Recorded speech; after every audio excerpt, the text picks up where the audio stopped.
I've only done one sitcom ever.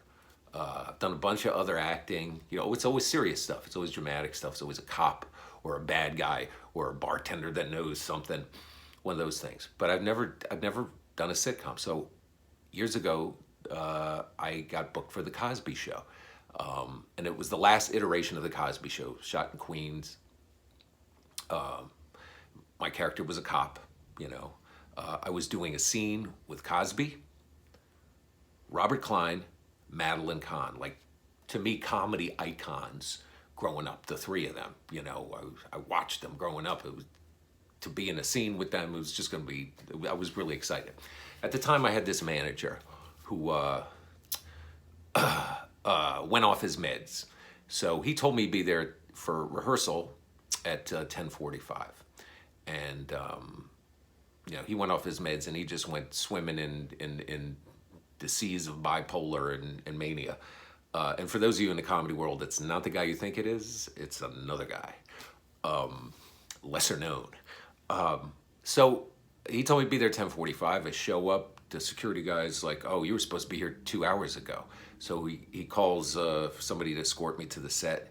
This lady comes in, and this lady has a lot of problems with my name, you know, with saying it. You know, she's like, DJ Lenny. I'm like, excuse me? She's like, DJ Lenny. I'm like, DC Benny. She's like, yes, CD Barney.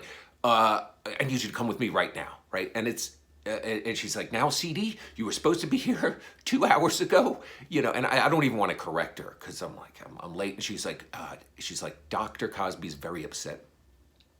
And I'm like, Dr. Cosby? And she goes, yes, he got an honorary PhD, so everybody calls him doctor now. That's what you call him. Like, okay, duly noted. I get to the set. I can smell the cigar smoke before I even hit the set. I get there, and Cosby's there. He takes his cigar out of his mouth, looks at me, and just starts laying into me. Because she's like, CD Lenny's here, Dr. Cosby. He's like, CD Lenny. CD Puddin' Pop, CD Lenny. And he just starts laying into me. He's like, are you always this professional that you show up 2 hours late? That's probably why everybody knows the name of C.D. Lenny. And everybody's just wincing, and he's going on and on about how I'm holding the rest of the Hispanics back, Hispanic actors, by being late and all this stuff, and I'm not Latino, and I'm just having to hear this thing.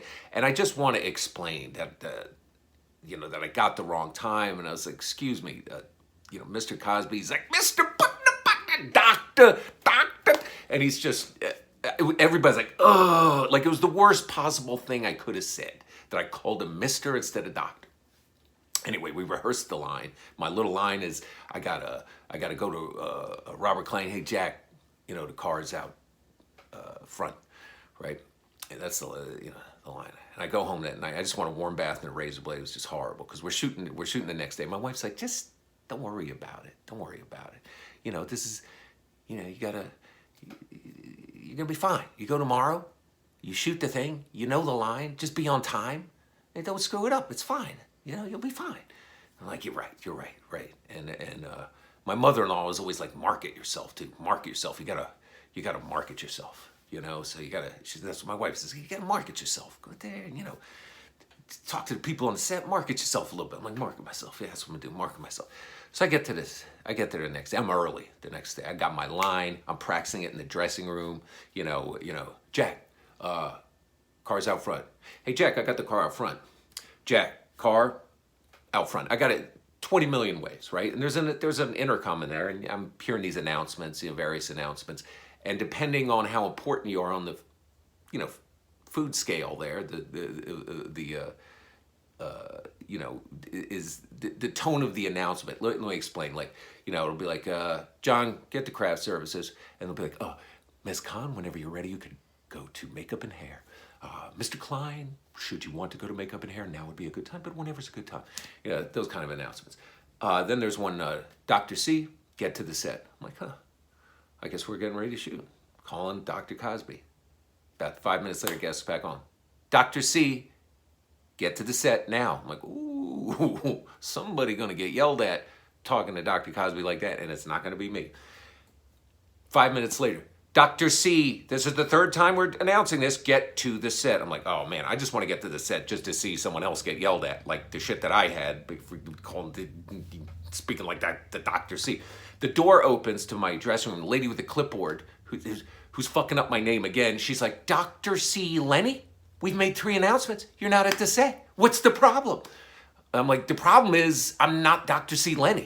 And she's like, Dr. C, right? And I'm like, no, DC. I'm a comedian, not a soda, whatever. So come on, get to the set. That's what I said. Lenny, walk to the set. Cosby's there. He's now I'm late again. He's like, oh, look who decided to join us. Dr. C. Penny, DJ Birdbath. He's got like 20 names.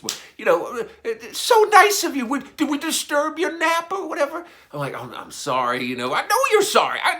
Everybody's like, like, who is this guy and how does he fuck up this much, right? Anyway, we do this. We shoot the thing. We get to my scene. I walk in. I say, hey, Jack, the car's outside. Do it perfectly, right? I mean, I've practiced this thing. Cosby's like, cut. And he said, boy, you had one line. You had one line. You can't do it, right? And I said, I just read the line that's on this script. He's like, that's the script from yesterday. You didn't read today's script.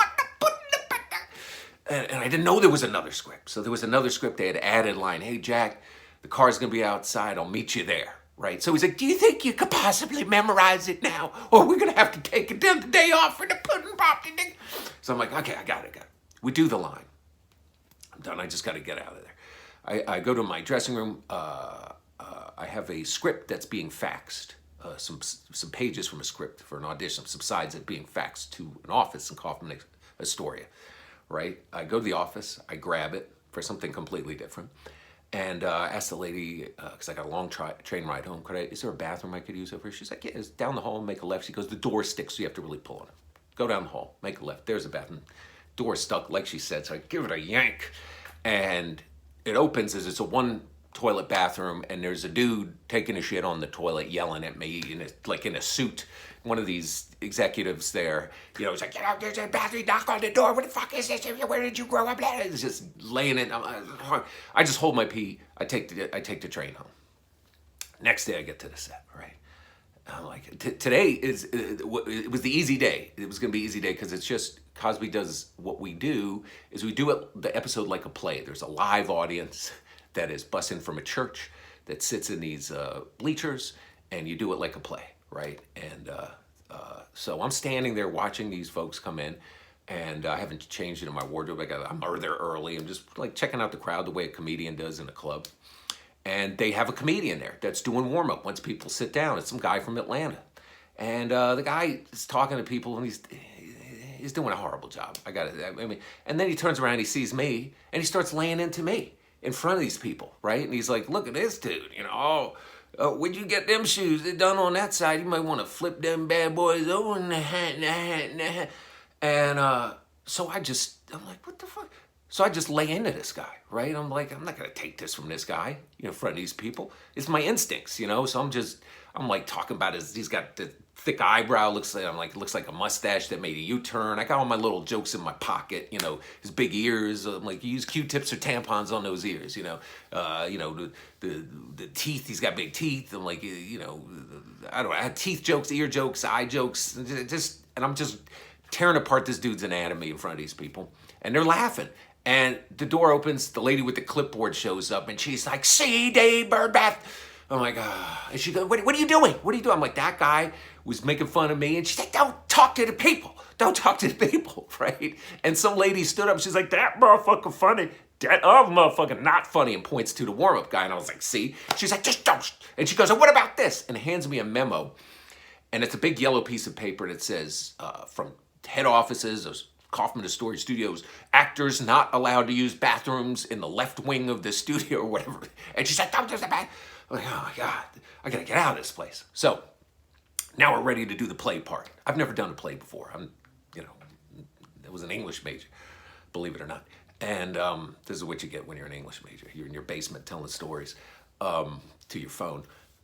So boom, I do my line and I get a laugh, and that's kind of the end of it. And there's a person comes up with a clipboard. It's like, go through the curtain. It's a curtain call. Go through the curtain, right? So as I'm going through, Robert Klein is walking in the other direction. Boom! I headbutt Robert Klein through the crack of the curtain. He's like, ah! He's got his glasses on. I'd like chipped his glasses. He's like, ah! Now we're supposed to, and they're like, go, Mr. Klein, go out, everybody, do the final bow or whatever. So we got, so we got to go out there and hold hands and bow. And this guy, he's like, he won't hold my hand. He's like, get away from me, kid. He's holding his, this is one of my idols, my comedic idols. I just headbutted this fucking guy like the UFC. So now it's done. I go to leave. The crowd's trickling out. A girl comes up from the crowd that I know that was a comedian but had kind of disappeared. I hadn't seen her in a long time. We'd worked together. She's like, what are you doing here? I'm like, the Cosby thing. She's like, it's crazy. It's my church and blah, blah, blah.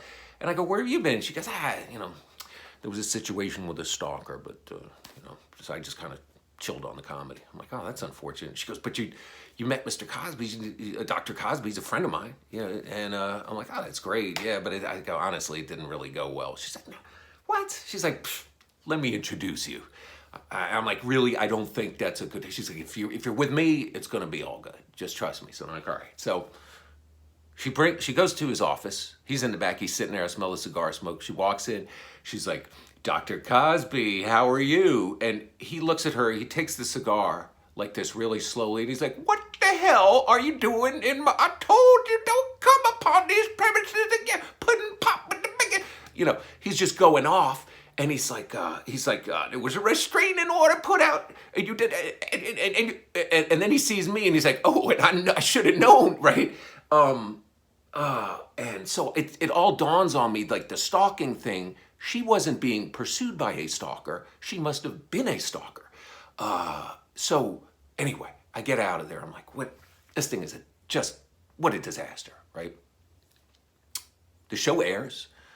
My mother-in-law sees it, and it's like, evidence that I have some success in comedy, so it's like a big deal and all this stuff, And my buddy comes to town. He's visiting New York, and he's like, hey, man, I rented a limo. We got a full bar in it. We're hitting these parties tonight. Why don't you come out, And I was like, yeah, I'll come out and hang with you, whatever. He's like, well, fucking party in a limo, it's that partying in a limo shit. So we're driving around, we're hitting all these parties. It's like 2 a.m. He's like, there's one party left. I want to hit. This could be the best one. And this girl's having. So I'm like, okay, all right, we'll go. So we go up to this huge house. It's like the Upper East Side, something. But the house looks dark. Doesn't look like there's any party in there. Friend comes, knocks on the door, boo, boo, boo, boo, right? Rings the bell, ding dong, ding dong, ding dong. We're a party, right? This girl finally comes to the door. This young lady comes to the door, and she looks kind of familiar. I can't really place where I've seen her face before. Looks kind of familiar. And he's like, where the party at? My friend's like, where the party? And she goes, the party? And she goes, that was last week. There's no party. It's 2 a.m. Then I hear from like in the back on the top of the stairwell, who the hell is bringing on the door at 2 a.m. with the pudding pop? And I'm like, oh shit. She's like, Dad, it's a mistake. I'm like, that's where her face looks. She looks like Cosby. It's fucking Cosby's daughter. And there he is at the top of the stairs, right? And my friend is like, oh shit, that guy looks like Cliff Huxtable. And he's like, that guy is Cliff Huxtable. Cosby's coming downstairs. He's like, what the pudding pop? And he starts yelling at my friend and everything. Coming over here, step drunk. And sorry, thought it was a party. Looks at me. He's like, do I know you? I'm like, no, never seen you. Sorry about that. We're going. Bye. Leave, right?